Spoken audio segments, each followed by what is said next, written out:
Chapter 15 Nest Building.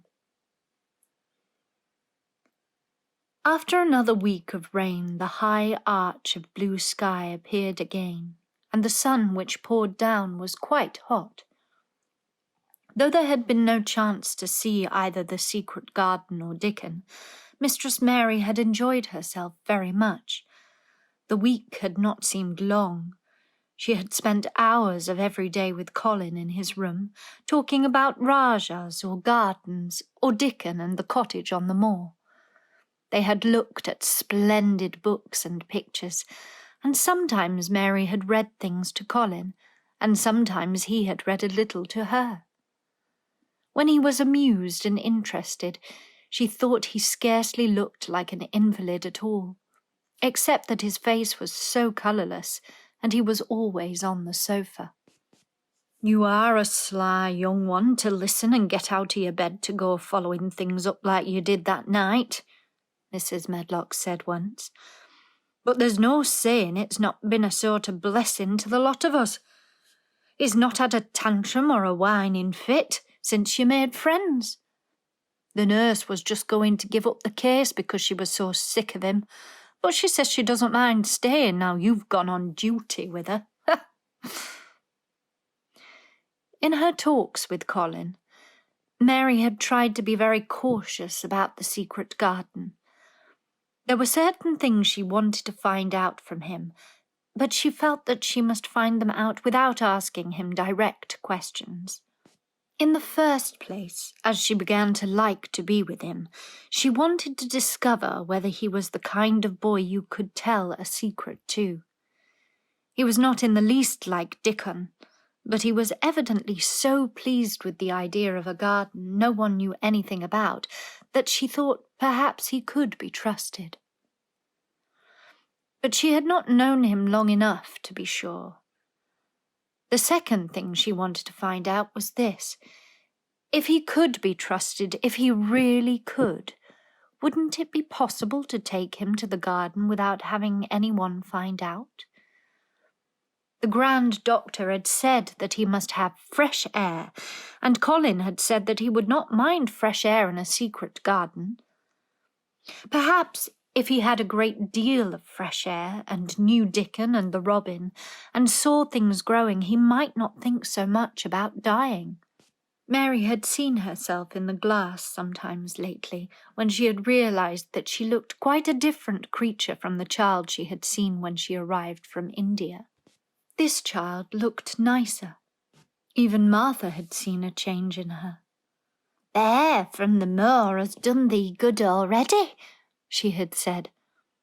"Thou'rt not nice a yeller and thou'rt not nice scrawny. Even their hair doesn't slant down on the head so flat. It's got some life in it so as to sticks out a bit." "It's like me," said Mary. "It's growing stronger and fatter. I'm sure there's more of it." "It looks it for sure," said Martha, ruffling it up a little round her face. "Thou'rt not half so ugly when it's that way and there's a bit of red in the cheeks." If gardens and fresh air had been good for her, perhaps they would be good for Colin. But then if he hated people to look at him, perhaps he would not like to see Dickon.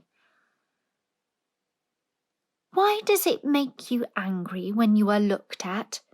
she inquired one day. "I always hated it," he answered, "even when I was very little. Then, when they took me to the seaside, I used to lie in my carriage. Everybody used to stare, and ladies would stop and talk to my nurse, and then they would begin to whisper, and I knew that they were saying I shouldn't live to grow up. Then sometimes the ladies would pat my cheeks and say, 'Poor child.' Once when a lady did that, I screamed out loud and bit her hand. She was so frightened she ran away." "She thought you had gone mad like a dog," said Mary, not at all admiringly. "I don't care what she thought," said Colin, frowning. I wonder why you didn't scream and bite me when I came into your room, said Mary. Then she began to smile slowly. I thought you were a ghost or a dream, he said. You can't bite a ghost or a dream, and if you scream, they don't care. Would you hate it if a boy looked at you? Mary asked uncertainly. He lay back on his cushion and paused thoughtfully. There's one boy, he said quite slowly, as if he were thinking over every word. There's one boy I believe I shouldn't mind. It's that boy who knows where the foxes live. Dickon. I'm sure you wouldn't mind him, said Mary. The birds don't, and other animals, he said, still thinking it over. Perhaps that's why I shouldn't. He's a sort of an animal charmer, and I am a boy animal. Then he laughed, and she laughed too. In fact, it ended in their both laughing a great deal and finding the idea of a boy animal hiding in his hole very funny indeed. What Mary felt afterward was that she need not fear about Dickon.